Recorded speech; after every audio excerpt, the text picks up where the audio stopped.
Good evening, everyone.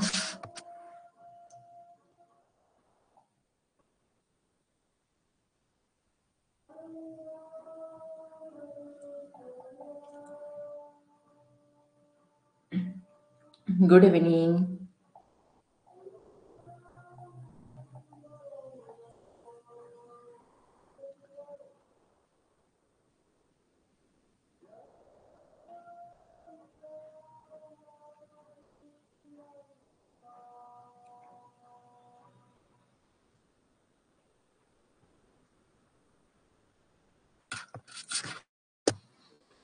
Hi, hello.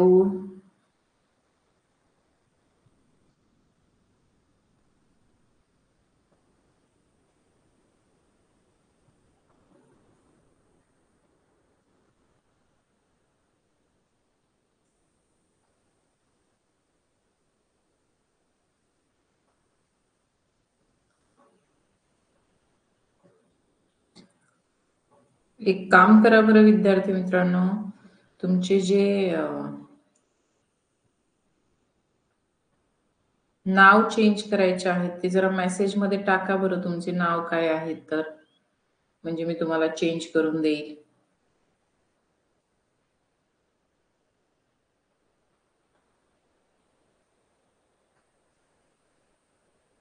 कोणाकोणाचे नाव चुकले आहेत जरा नाव टाका बरं इकडे. चॅट बॉक्स मध्ये तुमचे नाव टाका.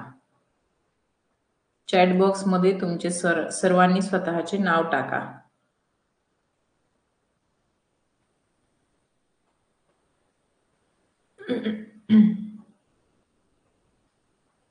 चला, चॅट बॉक्स मध्ये सर्वांनी स्वतःचे नाव टाका.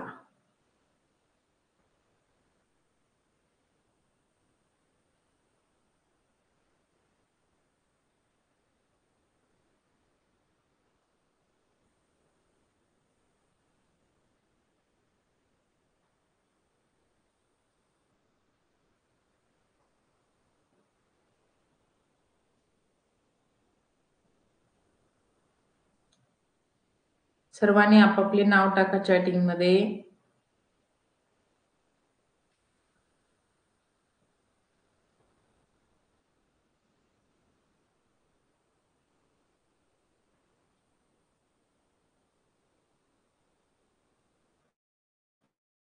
चॅटिंग मध्ये सर्वांनी आपापले नाव एकदा टाका, म्हणजे ज्यांचे नाव चुकलेले आहे त्यांचे मी दुरुस्त करून देईल.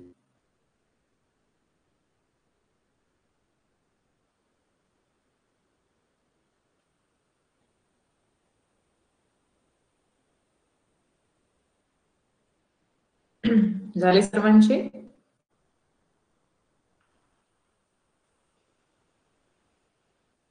झाले का? एवढेच होते ना दुरुस्त करण्यासाठीचे नाव? ओके, चला तर मग आपण सुरुवात करूया आजच्या आपल्या तिसऱ्या लेक्चरला. आज आहे सोमवार, म्हणजे आज आपले बुद्धिमत्तेचे लेक्चर आहे. बुद्धिमत्ता एकूण 100 गुणांसाठी बुद्धिमत्ता हा विषय आपल्याला असतो. 100 गुणांसाठी गणित आणि 100 गुणांसाठी बुद्धिमत्ता. अशी बुद्धिमत्ता आपल्याकडे 100 गुणांची विचारली जाते. या बुद्धिमत्तेमध्ये सगळ्यात पहिला जो युनिट आहे आपला तो आहे आकलन. काय आहे?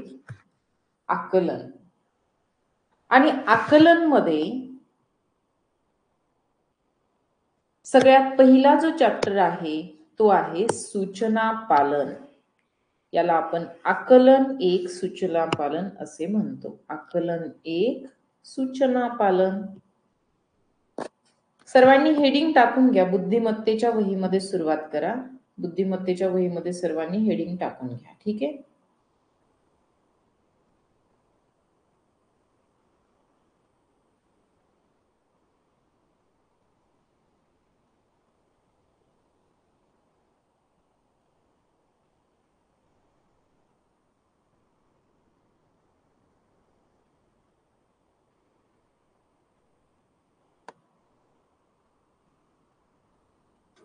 घेतली हेडिंग टाकून?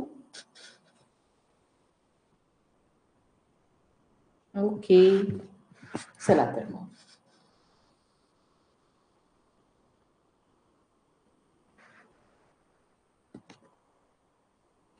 आता लिखाण बंद करा, वही बंद करून ठेवा आणि स्क्रीनकडे बघा. आज मी तुम्हाला सगळ्यात अगोदर शिकवणार आहे ते म्हणजे आकलन मध्ये एक प्रश्न विचारला जातो जो असतो जोडाक्षरांवरतीचा प्रश्न.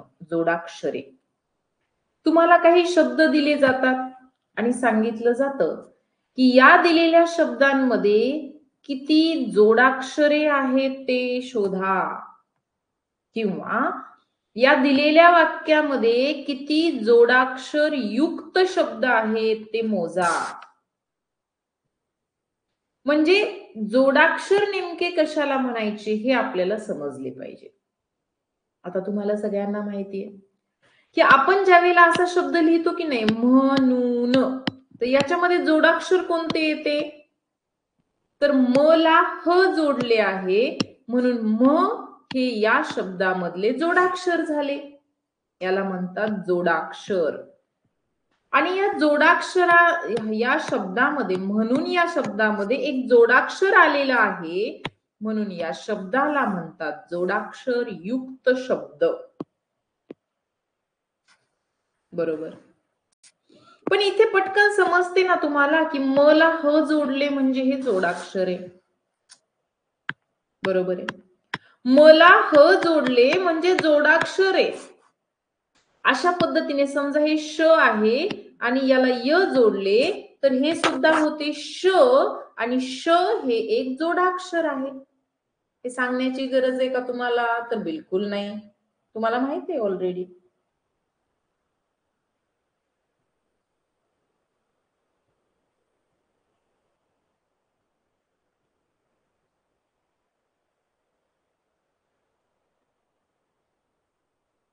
माहिती आहे ना. पण काही काही वेळेला काय होते माहितीये का, आपल्याला जोडाक्षरे ओळखताना आपल्याकडून काही चुका होतात. काही चुका होतात आणि त्याच्यामध्ये सगळ्यात जास्त जो चुकणारा मुद्दा असतो तो हा असतो की जर का समजा एखाद्या अक्षराला खाली असा अर्धगोल काढलेला असेल असा, तर याला जोडाक्षर म्हणायचे का, हा सगळ्यात महत्वाचा मुद्दा. बरीच मुलं याला पटकन म्हणतात की हे क्रू आहे, क्रू, आणि म्हणून हे जोडाक्षर आहे. पण असे नाही.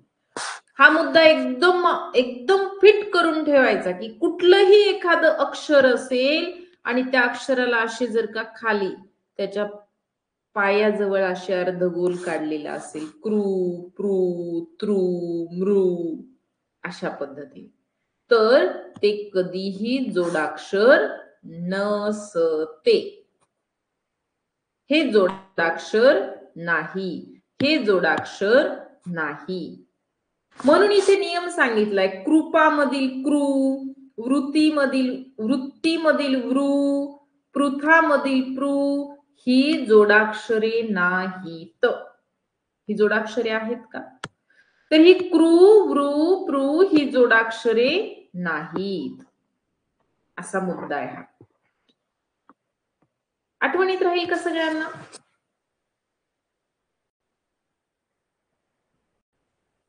आठवणीत राहील सगळ्यांना. कधीही जोडाक्षरे मोजायला आली तर अशा पद्धतीने एखाद्या अक्षराला खाली जर का अर्धगोल काढलेला आहे तर तो रू असतो आणि ते जोडाक्षर होत नाही. होते का ते जोडाक्षर, तर नाही.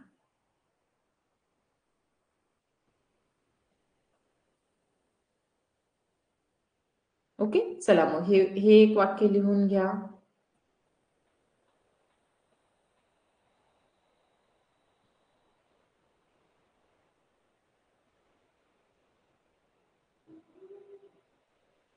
हा एक नियम लिहून घ्या. याच्यामध्ये क्रू, वृ, पृ यांना अंडरलाईन करा.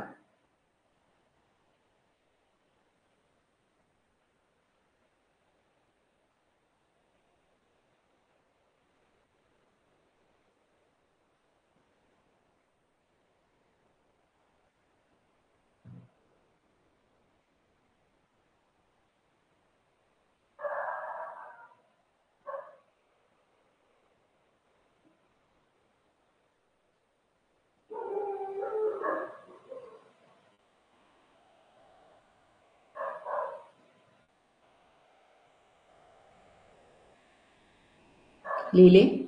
पुढे बघा आता. आता हे तर झाले की हे जोडाक्षर होत नाही. आता काही जोडाक्षरे पाहूया. तुम्हाला माहितीये की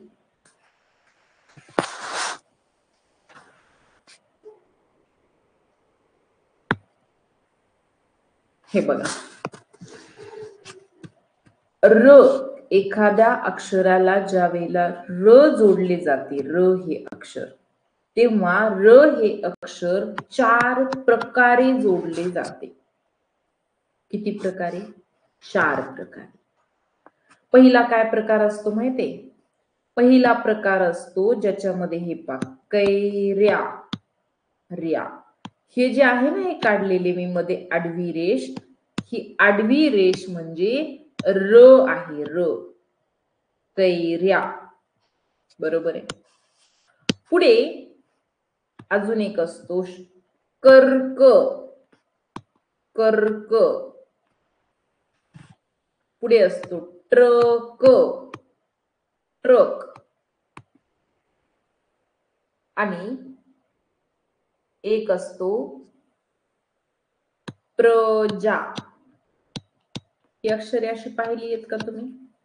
मी अक्षरे का म्हणते, कारण हे शब्द फक्त मी उदाहरणासाठी दिलेत. मला तुमचं लक्ष इथे आणायचंय. हे बघा, ही र्या, र्क, ट्र आणि प्र. तर ही जी आहेत ना, ही सर्वच्या सर्व आहेत र ची जोडाक्षरे. र ची जोडाक्षरे म्हणजे एखाद्या दुसऱ्या कुठल्या तरी अक्षराला जेव्हा र हे अक्षर जोडले जाते, तेव्हा ते लिहिण्याच्या या 4 पद्धती आहेत. बरं, हे का शिकवतेय मी? तुम्हाला का सांगतेय बरं की र हे अशा पद्धतीने जोडले जाते? का सांगतेय मी तुम्हाला? माहितीये तुम्हाला मी का सांगतेय? याचे कारण असे आहे की जर का तुम्हाला असे एखादे अक्षर दिसले, र्या, र्क, ट्र किंवा प्र, ह्या अशा पद्धतीचे अक्षर दिसले तर यांना आपण म्हणतो जोडाक्षर. ही जोडाक्षरे आहेत. ही काय आहेत? जोडाक्षरे. म्हणजे कैर्या या शब्दामध्ये किती जोडाक्षरे आहेत असा प्रश्न विचारला तर यामध्ये हे जोडाक्षर आहे. कर्क मध्ये हे जोडाक्षर आहे. ट्रक मध्ये ट्र हे जोडाक्षर आहे आणि प्रजामध्ये प्र हे जोडाक्षर आहे. म्हणजे कधीही तुमच्या समोर प्रश्न येऊ द्या ज्याच्यामध्ये तुम्हाला जोडाक्षरे मोजायला सांगितलेली असतील तर त्यामध्ये तुम्हाला ही जोडाक्षरे मोजायची आहेत. लक्षात आलं पाहिजे की हे रेया जोडाक्षर आहे.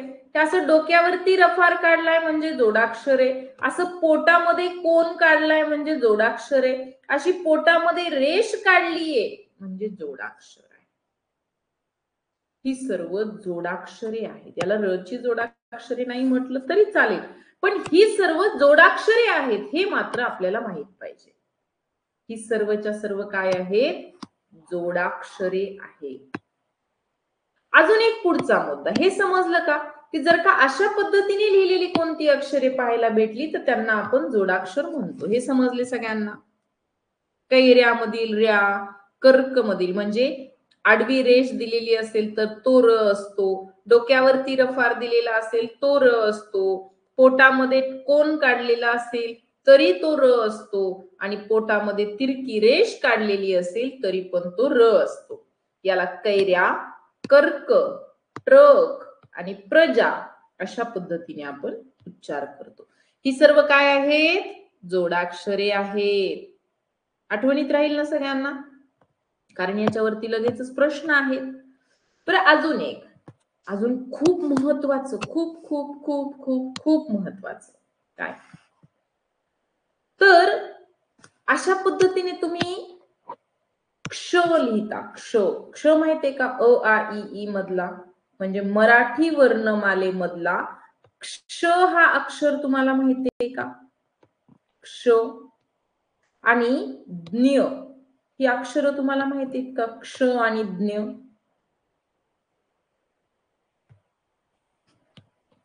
क्ष क्ष आणि ज्ञ ही अक्षरे तुम्हाला माहित आहेत का?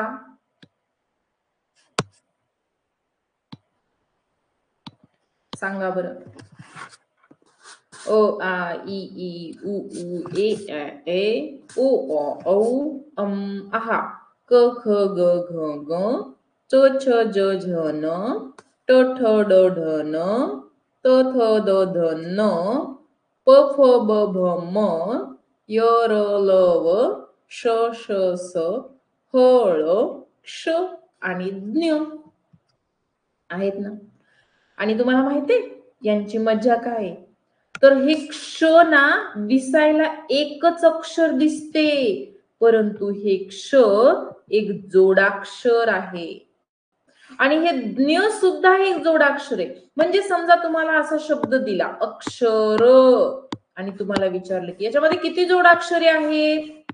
या दिलेल्या शब्दामध्ये किती जोडाक्षरे आहेत? तर यामध्ये एक जोडाक्षर आहे आणि ते म्हणजे क्ष. तुम्हाला क्ष हे अक्षर एकटे जरी दिसले तरी सुद्धा ते जोडाक्षर आहे. ज्ञ हे अक्षर तुम्हाला एकटे जरी दिसले तरी सुद्धा ते जोडाक्षर आहे.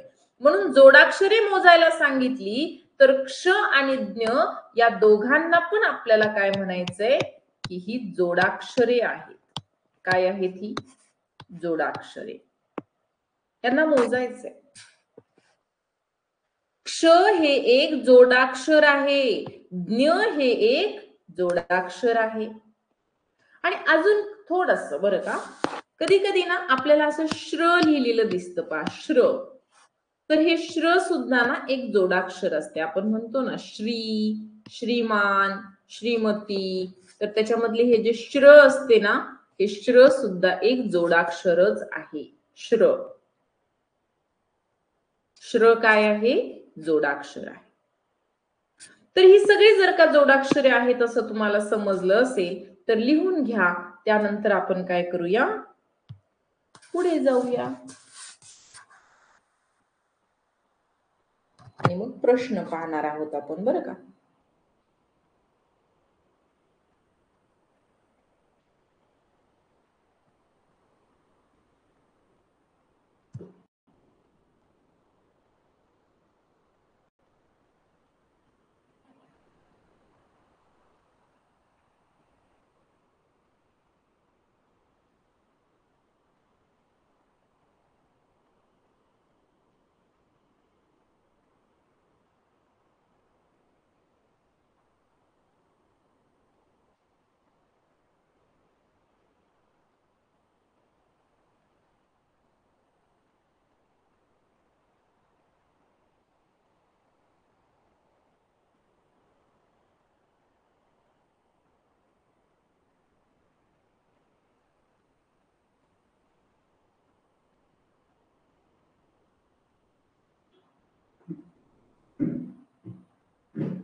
घेतले लिहून?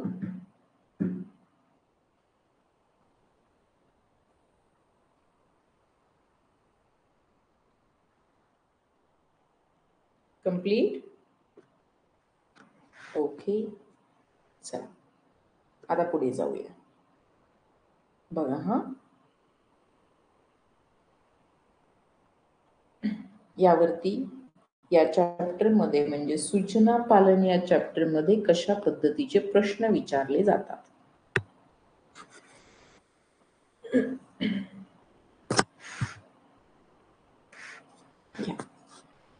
सूचना पालन या विषयामधला, या चॅप्टर मधला पहिला प्रश्न तुमच्या समोर आहे की थिएटर या शब्दासाठी, थिएटर या शब्दासाठी पुढील पैकी कोणता पर्यायी मराठी शब्द वापरतात? पर्यायी मराठी शब्द म्हणजे काय? तर थिएटरला मराठीमध्ये काय म्हणतात असा हा प्रश्न आहे. सांगा बरं, थिएटरला मराठीमध्ये काय म्हटले जाते? पर्याय क्रमांक 1 नाटक, पर्याय 2 नाट्यगृह, पर्याय 3 नाट्यमंच आणि पर्याय 4 नाट्यशाळा.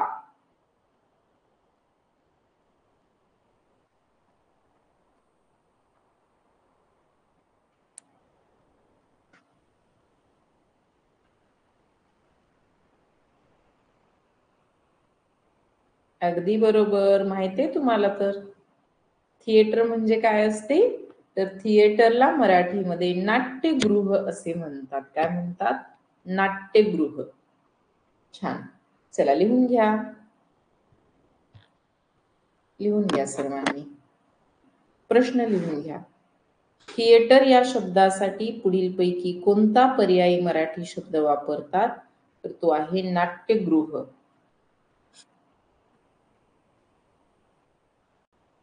नाट्यगृह.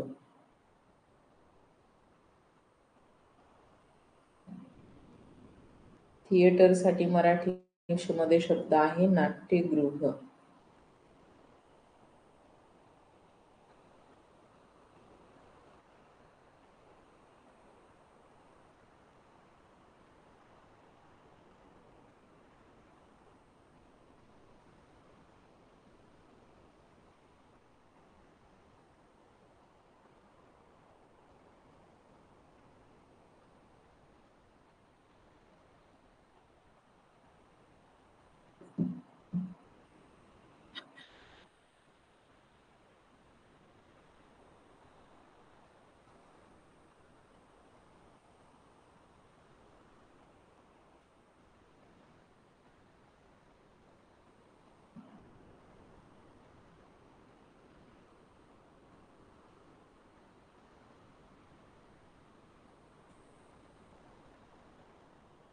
झाले? ओके. चला तर मग पुढचा प्रश्न घेऊया. इथे प्रश्नांच्या नंबर्सकडे लक्ष देऊ नका. तुम्ही 1, 2, 3 तुमचे नंबर्स टाकत चला. नेक्स्ट क्वेश्चन आहे क्वेश्चन नंबर 2. लाल भडक या शब्दातील अक्षरांपासून किती 2 अक्षरी अर्थपूर्ण शब्द तयार होतात? एक मुद्दा सांगायचा राहिला बाळांनो, ऐका. एक मुद्दा तुम्हाला सांगायचा राहिला. काय माहितीये का? समजा माझ्याकडे शब्द आहे रम्य. रम्य. तर या रम्य या शब्दामध्ये किती अक्षरे आहेत असं सांगा बरं. रम्य हा शब्द किती अक्षरी शब्द आहे? रम्य हा शब्द किती अक्षरी शब्द आहे? किंवा मी असे लिहिले विठ्ठल. तर हा विठ्ठल हा शब्द पहिले रम्यचं सांगा, नंतर दुसरं सांगा. पहिले रम्य हा शब्द किती अक्षरी आहे ते सांगा. रम्य हा शब्द किती अक्षरी शब्द आहे? तर हाच मुद्दा मला तुम्हाला सांगायचा आहे. लक्षात घ्या. स्क्रीनकडे बघा सगळेजण, चॅटिंग बंद करा. तर जेव्हा आपण हा बघा इथे र हा एक अक्षर आहे आणि म्य हा दुसरा अक्षर आहे. म्हणजे रम्य हा शब्द 2 अक्षरी शब्द आहे. 2 अक्षर आहेत रम्यमध्ये. तुम्ही म्हणाल म आणि य. तर बाळांनो म अर्धा आहे आणि तो य ला जोडलेला आहे. म्हणजे हे काय आहे? जोडाक्षर आहे. आणि जेव्हा आपण शब्दातील अक्षरे मोजत असतो तेव्हा जोडाक्षराला एकच अक्षर म्हणायचे असते. जोडाक्षराला एकच अक्षर मोजायचे. म्हणजे र हे एक अक्षर आहे आणि म्य हे दुसरे अक्षर आहे. ओके. जोडाक्षराला किती अक्षरे मोजावीत? फक्त आणि फक्त एक. आता यामध्ये सांगा बरं, शब्द आहे विठ्ठल. विठ्ठल. तर या विठ्ठल हा शब्द किती अक्षरी शब्द आहे? विठ्ठल.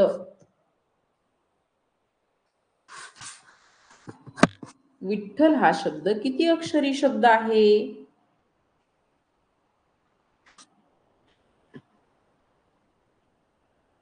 विठ्ठल.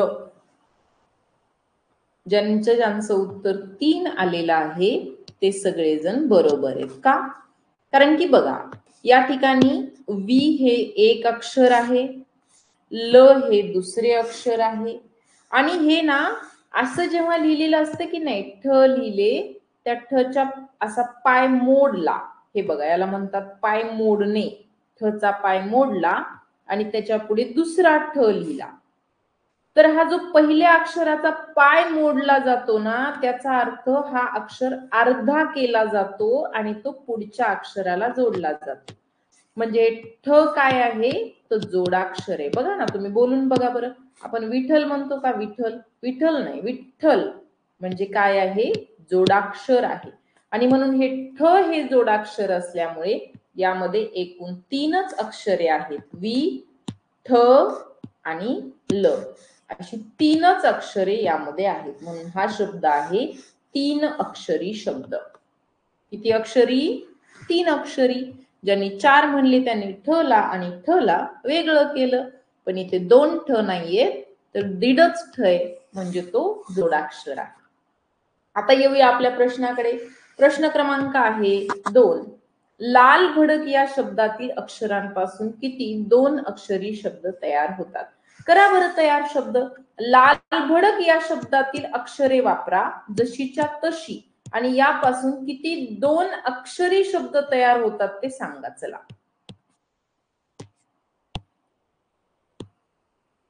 असे प्रश्न असतात सूचना पालन मध्ये. बनवा शब्द. मी एक सांगू का? माझा शब्द आहे लाल. बघा, लाल. आता तुम्ही बनवा. तुम्ही बनवा. किती बनतात शब्द? 7. वैष्णवी पालवी सेइंग 7.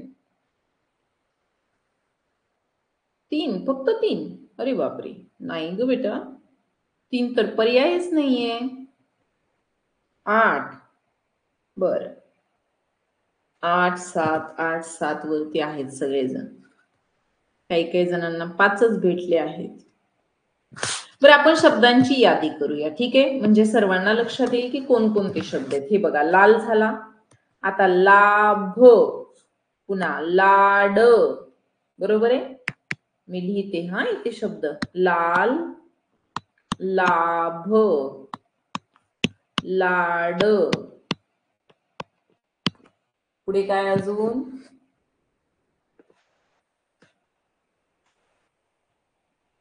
हे बघा, कड.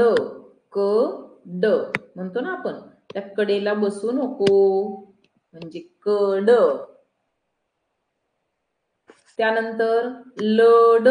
तुम्ही म्हणाल लड कोणती? तर आपण दिवाळीमध्ये जी दिव्यांची लड आणतो ती लड असते. लड म्हणजे त्याची लांबलचक अशी लड. पुन्हा हे पा, कला. कला, कला. अजून किती झाले? 1, 2, 3, 4, 5 आणि 6. अजून कोणते आहेत सांगा बरं. हा, हे बघा, भला.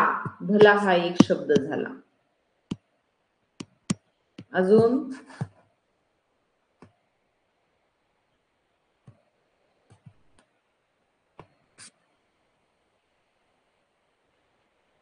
हा, अजून एक भेटला ना शब्द. बघा, हे पा, कल. त्याचा कल अभ्यासाकडे कमी आहे. आपण म्हणतो की नाही, त्याचा कल अभ्यासाकडे कमी आहे, म्हणजे कल. तर असे एकूण 8 शब्द या ठिकाणी आपल्याला पाहायला भेटतात.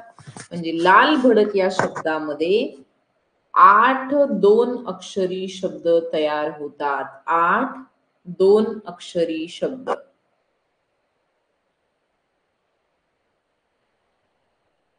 काय डक? डक म्हणजे काय? मराठी शब्द पाहिजे. आता डक हा शब्द मराठी आहे का? ख कुठे? ख ला ख व्हायला ख कुठे? ख नाहीये ना.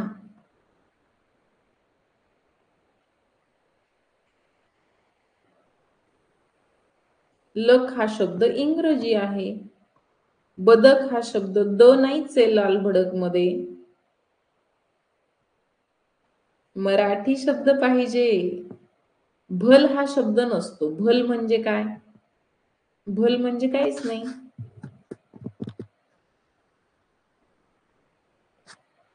भल हा शब्द नाहीये, तो भले किंवा भलं असा शब्द असतो, पण ते इथे तयार होत नाही.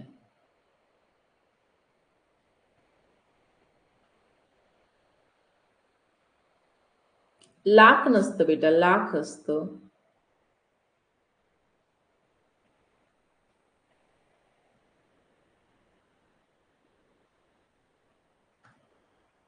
भडका 3 अक्षरी शब्द होतो, 2 अक्षरी शब्द. त्यांनी सांगितले 2 अक्षरी शब्द पाहिजे, 2. 2 पेक्षा जास्त अक्षरी नाही.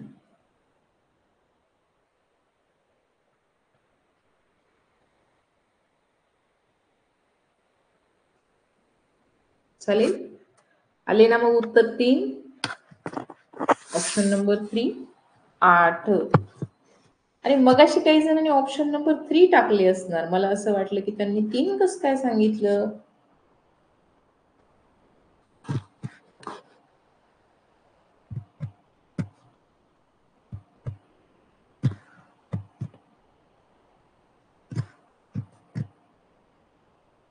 झाले लिहून?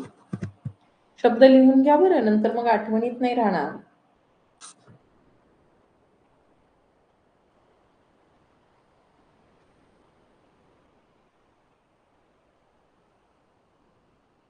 झाले? जाऊया पुढे.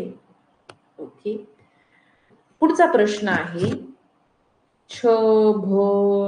हे बघा, इथून ना अशी एक अक्षरमाला दिलेली आहे आणि प्रश्न विचारलाय, वरील अक्षरमालेतील कोणत्या 3 सलग अक्षरांपासून अर्थपूर्ण शब्द बनतो? सलग अक्षरांपासून.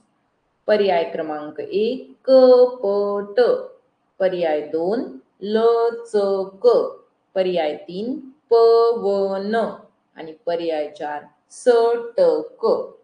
बघा बरं, कोणता शब्द, पर्यायातील कोणता शब्द या अक्षरमालेतील सलग येणाऱ्या अक्षरांपासून मिळतो? चलो देखो जल्दी से, कहां पर है वर्ड? आहे का? लचक. लचक कुठे आहे? अक्षरमालेमध्ये लचक हा शब्द सलग येणाऱ्या अक्षरांपासून तयार होतो का?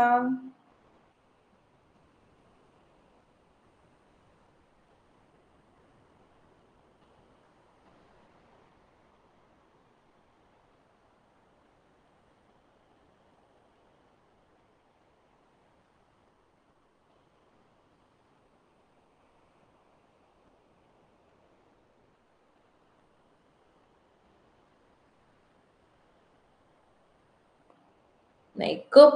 कप नाही, कप नाही, कपट पाहिजे.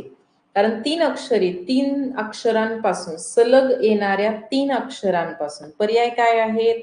पर्यायामध्ये आहे कपट, लचक, पवन आणि सटक. आता बघा, आपण कपट शोधूया. तर इथे क प तयार होतं, पण इथे ट पाहिजे होतं, तर ट नाहीच आहे, क प व होते. मग आपल्याला हे घेता येणार नाही. त्यांनी लचक म्हटलं. आता लचक कुठे तयार होईल बघा, ल आहे, च आहे, पण त्याच्यानंतर क नाहीये, ब आहे, म्हणजे लचक नाही, लच ब तयार होते. पर्याय 3 आहे प व न. तर हे बघा, या अक्षरमालेमध्ये इथे तयार होतो शब्द पवन. पवन आहे की नाही सलग अक्षरांपासून? म्हणून पर्याय 3 प्रश्नाचे उत्तर.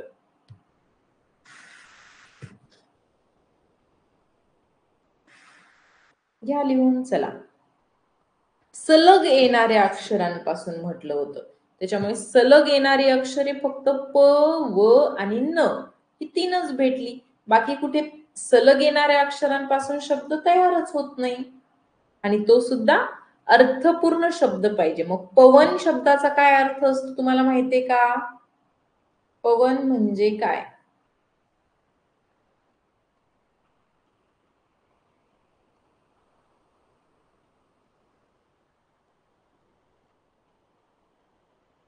पवन म्हणजे काय?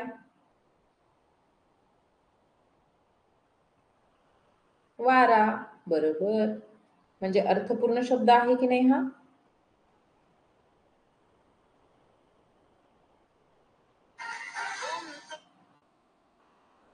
येस, पवन म्हणजे वारा. अजून माहिती आहे तुम्हाला पवन शब्दाचे समानार्थी शब्द?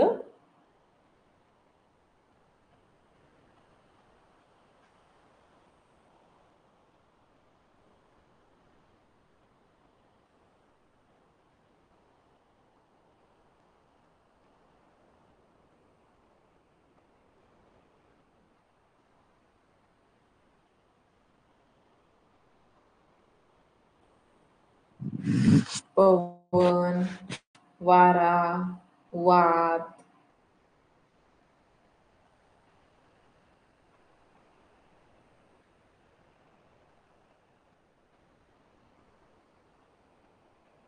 येस, वायू. आपल्याला समानार्थी शब्द पाठ करावे लागणार, कारण परीक्षेमध्ये समानार्थी शब्दावरती प्रश्न विचारले जातात बरं का.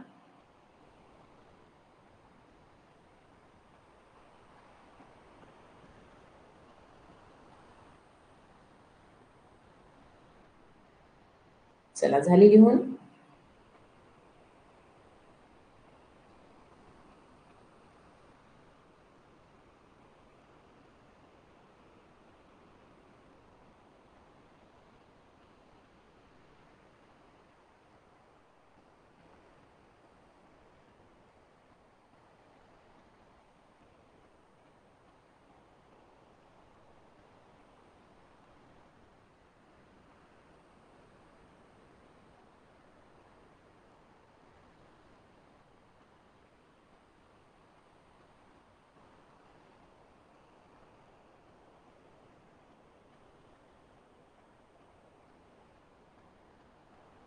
चला, पुढे जाऊया.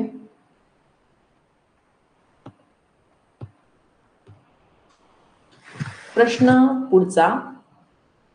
तुमच्या घरातील माणसाने ते काडतूस दाखवले तेव्हा मी आश्चर्यचकित होऊन त्याच्याकडे पाहतच राहिलो. हे वाक्य इथून इथपर्यंत. तर या वाक्यात त अक्षराच्या बाराखडीतील किती अक्षरे आहेत? तुम्हाला त ची बाराखडी माहितीये का? आता 14 खडी असते, पहिले बाराखडी असायची, आता त ची 14 खडी असते. माहितीये तुम्हाला त ची 14 खडी, बाराखडी? त, ता, ती, ती, तू, तू, ते, त्या, ते, तो, तो, तौ, तम, तहा. माहितीये? तता, तिती, तुतू, ते, त्या. माहिती सगळ्यांना? बर, मग इथे जे वाक्य दिले ना, की तुमच्या घरातील माणसाने ते काडतूस दाखवले तेव्हा मी आश्चर्यचकित होऊन त्याच्याकडे पाहतच राहिलो. या वाक्यामध्ये तच्या बाराखडीतील किती अक्षरे आहेत सांगा बरं? या वाक्यामध्ये तच्या बाराखडीतील किती अक्षरे आहेत?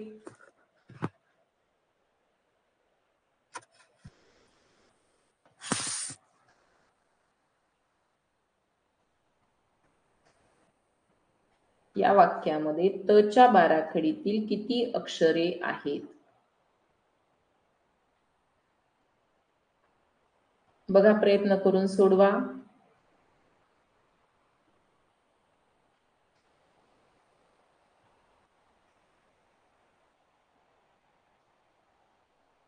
सात आहेत.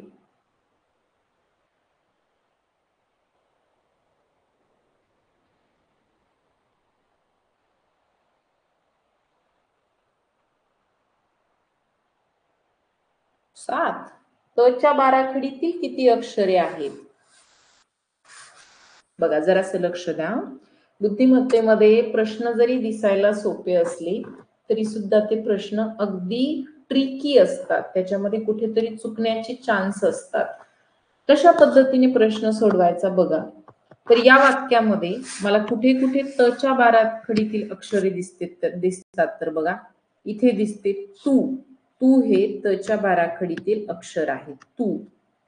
तुमच्या घरातील. घरातील म्हणजे इथे अक्षर आहे ती. माणसाने ते काढतूस, दुसरा उकार आहे तू, दाखवले तेव्हा, म्हणजे परत एकदा इथे ते आले, पण मी ऑलरेडी घेतले ना ते मग लिहिण्याची गरज आहे का परत ते? तर नाही, एकदा घेतले तर बस झाले. मी आश्चर्यचकित, हे बघा त आले, होऊन त्याच्याकडे पाहतच, त घेतली ऑलरेडी आपण, त्याच्यामुळे परत घेण्याची गरज नाही. पाहतच राहिलो. बघा, तू, ती, ते, तू आणि त अशा पद्धतीने आपल्याला या ठिकाणी किती तच्या बाराखडीतील किती अक्षरे पाहायला भेटत आहेत? तर 5. किती? 5. म्हणून या प्रश्नाचे उत्तर पाहिजे पर्याय क्रमांक 4, 5. आणि इथे बघा ना, अजून एक गोष्ट बघा, इथे ना या ठिकाणी त्यामध्ये त आहे, परंतु हे आपण मोजायचे नाही, कारण हे त अर्धे आहे. मग हे अर्धे त आपण कुठे मोजणार? म्हणून ह्या तला मात्र मोजायचे नाही. आणि तच्या बाराखडीतील अक्षरे, किती अक्षरे आली आहेत असं म्हटलंय, किती वेळा आली आहेत असं म्हटलेलं नाही. किती वेळा म्हटलं असतं तर हे पण ते आपण मोजले असते आणि हे पण ते मोजले असते, म्हणजे हे 2 वेळा आली. पण त्यांनी किती वेळा ते म्हटलं नाही, ते काय म्हणतात, किती अक्षरे आली आहेत? तर तू आले आहे, ती, ते, तू आणि त, एवढी बाराखडीतली 5च, 12पैकी 5च अक्षरे आलेली आहेत. आणि म्हणून पर्याय क्रमांक 4, 5 हे या प्रश्नाचं उत्तर असेल. आले का लक्षात बाराखडीतील अक्षरे कशी मोजायची? तर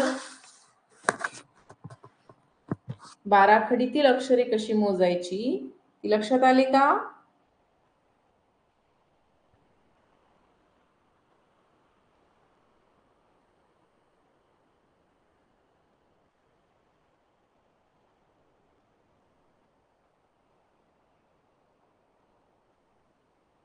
हा घ्या ना, लिहून घ्या, मग लिहून घ्या.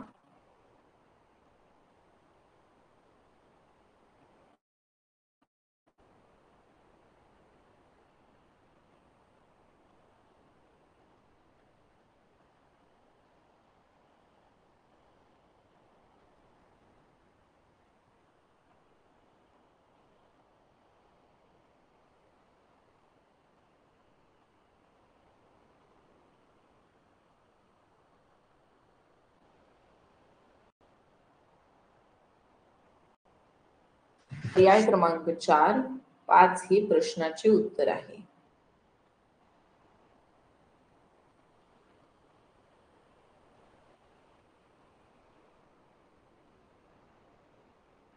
समजावून सांगत असताना लिहित जाऊ नका, ठीक आहे? नंतर लिहिण्यासाठी जेव्हा वेळ दिला जातो तेव्हा पटकन लिहून घ्यायचे.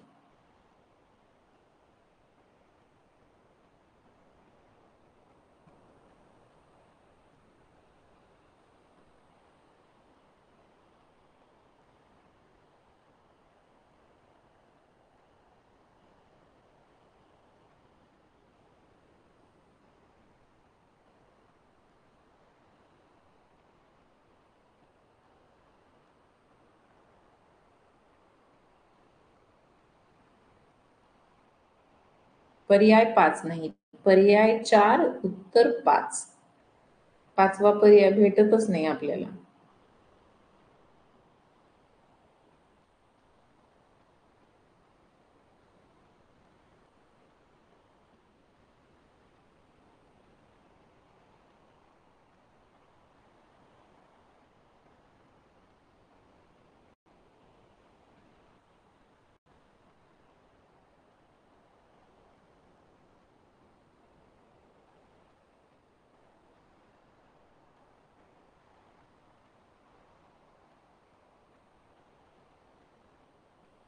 झाले?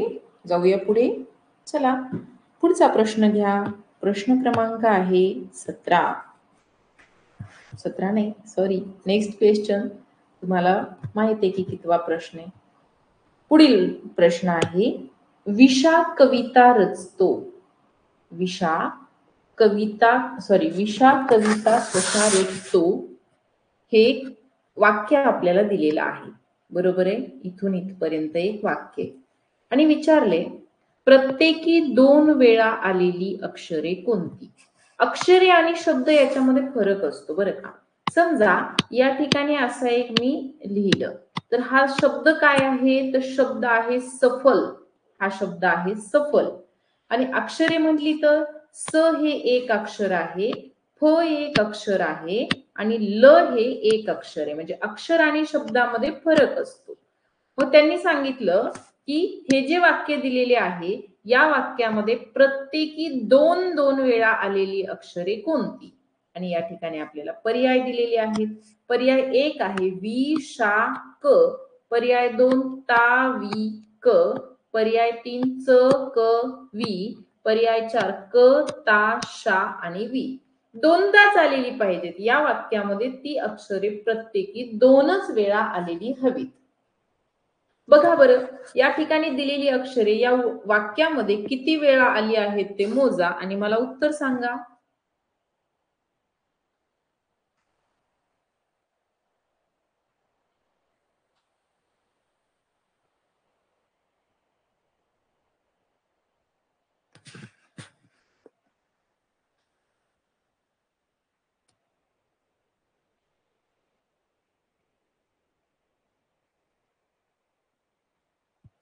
ऑप्शन नंबर 1 पर्याय 1 अगदी बरोबर. बघा काय आहे वाक्य.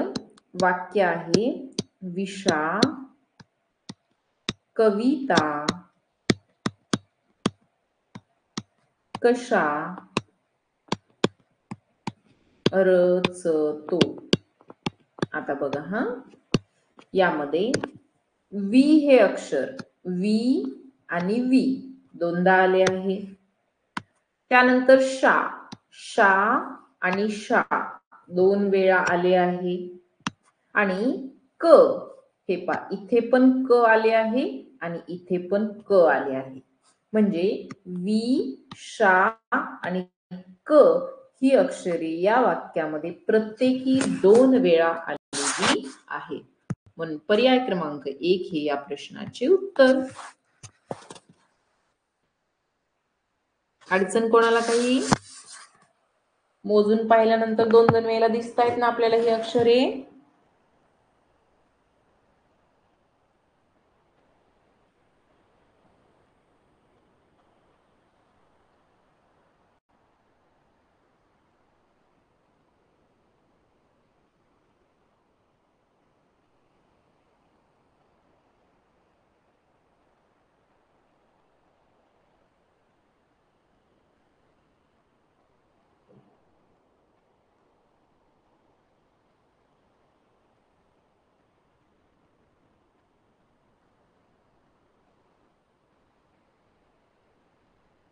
ओके चला लिहून घ्या.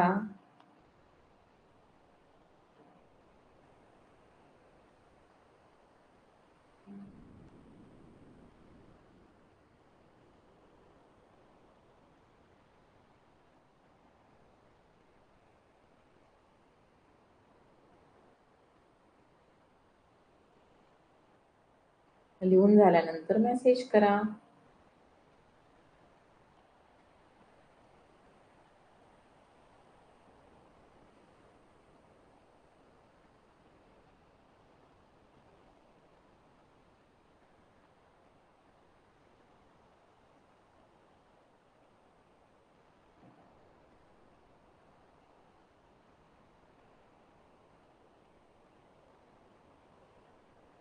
झाले. अरे वा फास्ट लिहून घेतला.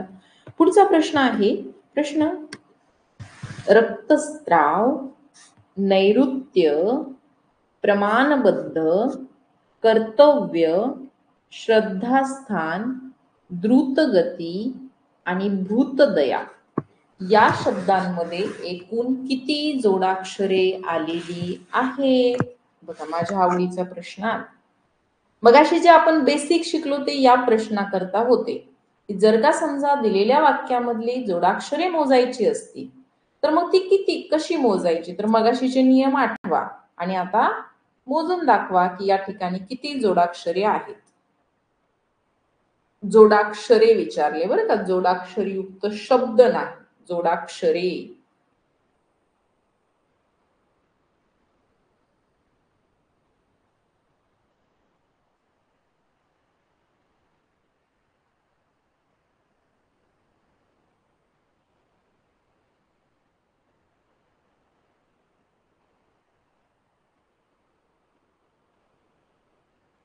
किती? 11 येत आहेत.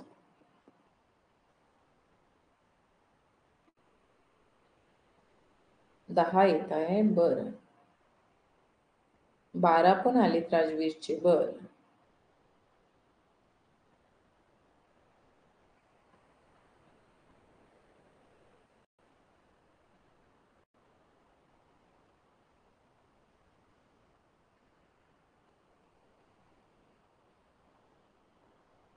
अकरा येत आहेत जास्त जणांची. काही जण म्हणतायत की 12 येत आहेत. आपल्याला काय मोजायचे आहेत? जोडाक्षरे. या दिलेल्या वाक्यामध्ये एकूण किती जोडाक्षरे आहेत?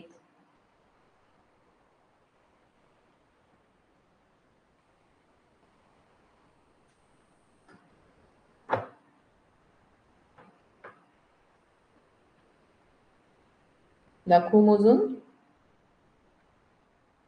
मोजून पाहूया. बघा हा, 10 की 11 की 12? आता सांगूया.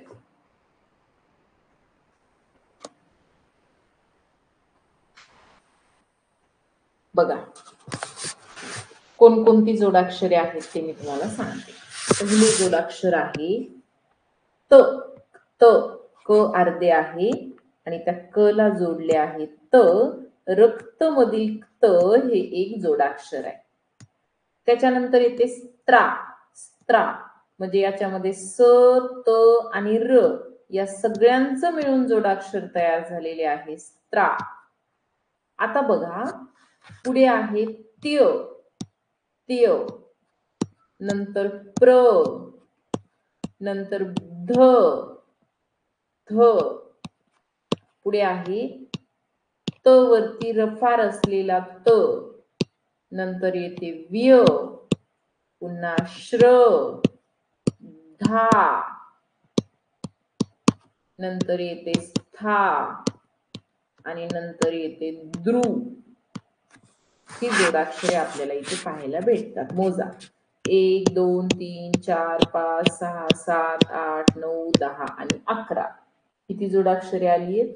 तर 11. आता ज्यांनी 12 मोजले त्यांनी कुठे मोजले मी सांगते तुम्हाला. ज्यांनी 12 मोजले त्यांनी हा जो रू असतो ना, हा रू मोजलेला असणार. आता हा रू जोडाक्षर होत नाही. कारण काय आहे? कारण की जोडाक्षर होण्यासाठी डोक्यावरती रफार असावा लागतो, हे मान्य. पण कशाच्या? तर तो असतो व्यंजनाच्या डोक्यावरती, म्हणजे क पासून ज्ञ पर्यंतच्या अक्षराच्या डोक्यावर. अ पासून आहा पर्यंतचे जी अक्षरे असतात यांना आपण स्वर म्हणतो. यांच्या डोक्यावरती रफार दिल्याने ते जोडाक्षर होत नसते. आणि रू हा स्वर आहे. अ आ इ ई उ ऊ रू. रू हा एक स्वर आहे, म्हणून हे कधीही जोडाक्षर होत नाही. हवं तर लिहून ठेवा की हे जोडाक्षर नाहीये. रू हे जोडाक्षर नाही. आणि असंच अजून एक अक्षर असतं, असा ल काढलेला असतो आणि त्या ल च्या इथे असे रू काढलेले असते, तर हे सुद्धा जोडाक्षर नाही. म्हणजे हा याच्यापासून ना एकच शब्द तयार होतो. तो शब्द आहे क्लू. क्लृप्ती. क्लृप्ती म्हणजे आयडिया. हा एकच शब्द आहे. तर या क्लृप्तीमध्ये की नाही, बघा बरं का, एकच शब्द पूर्ण मराठीमध्ये या अक्षराने तयार होणारा हा एकमेव शब्द आहे. काय? हा आहे अक्षर क आणि हा आहे रू. जसा हा रू तसा हा रू. आणि या रू पासून तयार होणारा एकमेव शब्द क्लृप्ती. आणि याच्यामध्ये हा क्लू हा जोडाक्षर होत नाही आणि नैऋत्य मधला हा रू सुद्धा जोडाक्षर होत नाही. विशेष म्हणजे स्पेशल केस आहे, स्पेशल. मराठीमध्ये, पूर्ण मराठी भाषेमध्ये लू या स्वरापासून एकच शब्द तयार होतो, तो म्हणजे क्लृप्ती. आणि क्लृप्तीचा अर्थ होतो आयडिया. क्लृप्ती म्हणजे आयडिया.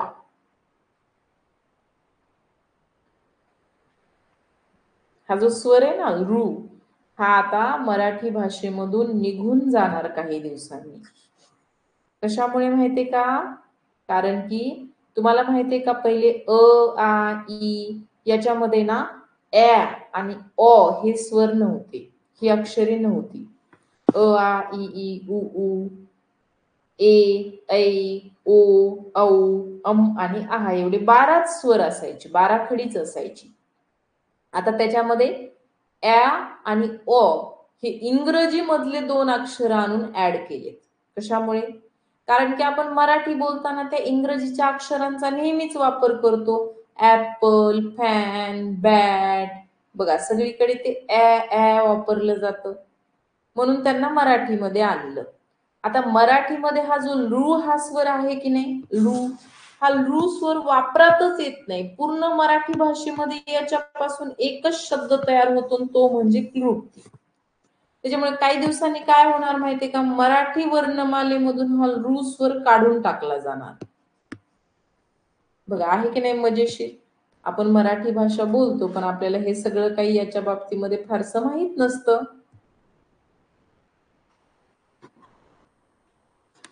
काय ऐकतायत की लिहितायत, काय करतायत? बरं चला ठीक आहे. प्रश्नाचं उत्तर आहे पर्याय क्रमांक 2, 11. कोणाला काही अडचण असेल तर विचारा, नसेल तर उद्याच्या क्लासमध्ये हाच चॅप्टर आपण कंटिन्यू करूया आणि पुढचे प्रश्न पाहूया या चॅप्टर मधले उद्या. आकलन सूचना पालनचाच उद्या सुद्धा आपला क्लास होईल.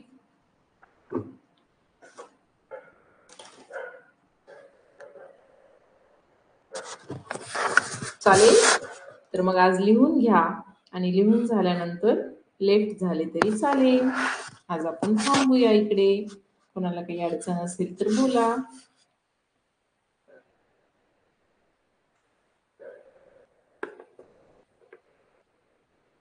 No, okay, bye, good night.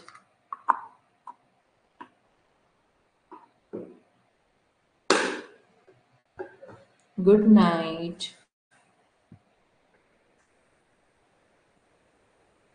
Good night everyone.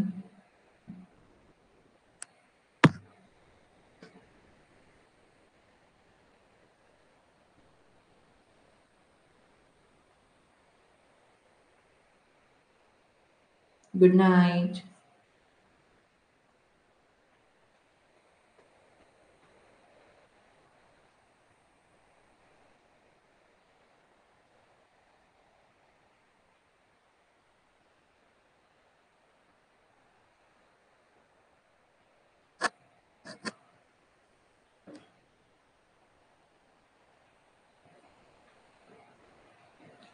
बोला सोहम, कशाचा प्रश्न आहे बेटा?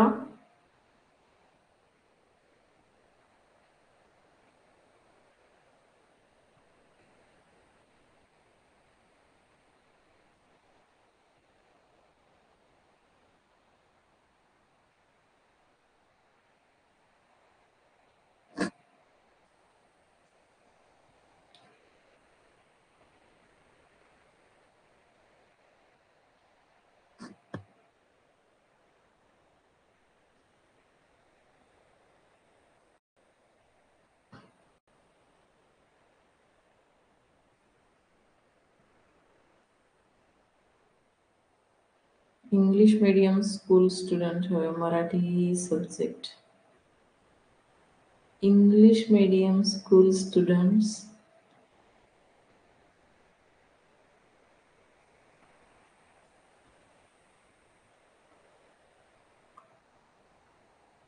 इंग्लिश हे पहा, पॅटर्न कसा असतो माहितीये, जर का तुम्ही इंग्लिश मीडियमचे स्टुडंट आहात किंवा तुम्ही मराठी मीडियमचे स्टुडंट आहात, कुठल्याही मीडियम असू द्या तुमची, परंतु मीडियम कुठलेही जरी असले तरी त्याच्यामध्ये 2 भाषा आपल्याला पेपरला विचारल्याच जातात. एक भाषा असते इंग्लिश आणि दुसरी भाषा असते मराठी. जर का तुम्ही इंग्लिश मीडियमचे स्टुडंट असाल तर फर्स्ट लँग्वेज म्हणून इंग्लिश येते आणि सेकंड लँग्वेज म्हणजे पहिल्या पेपरला इंग्लिश आणि दुसऱ्या पेपरला मराठी येते. आणि जर का तुम्ही मराठी मीडियमचे स्टुडंट असाल तर पहिल्या पेपरमध्ये मराठी येते आणि दुसऱ्या पेपरमध्ये इंग्लिश येते. एवढा फरक असतो, पण हे दोन्ही विषय तुम्हाला विचारले जातात. दोन्ही लँग्वेज असतात, फर्स्ट लँग्वेज आणि second language.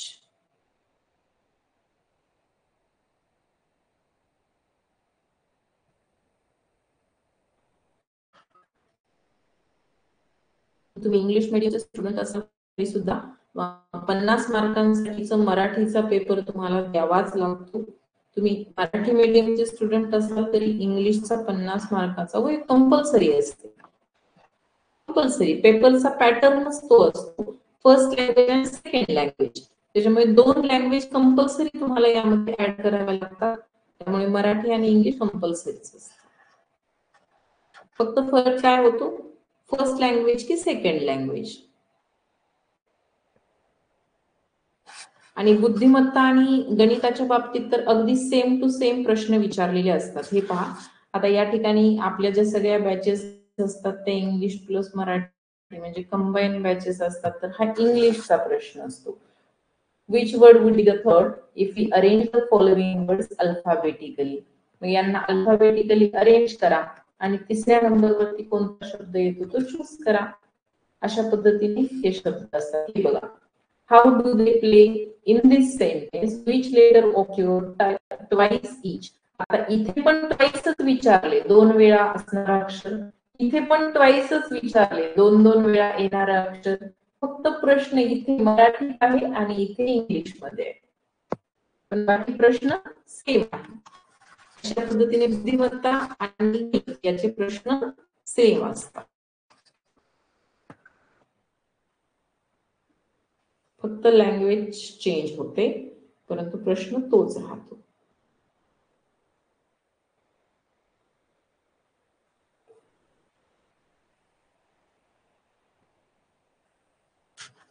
I don't have an idea, Bijan.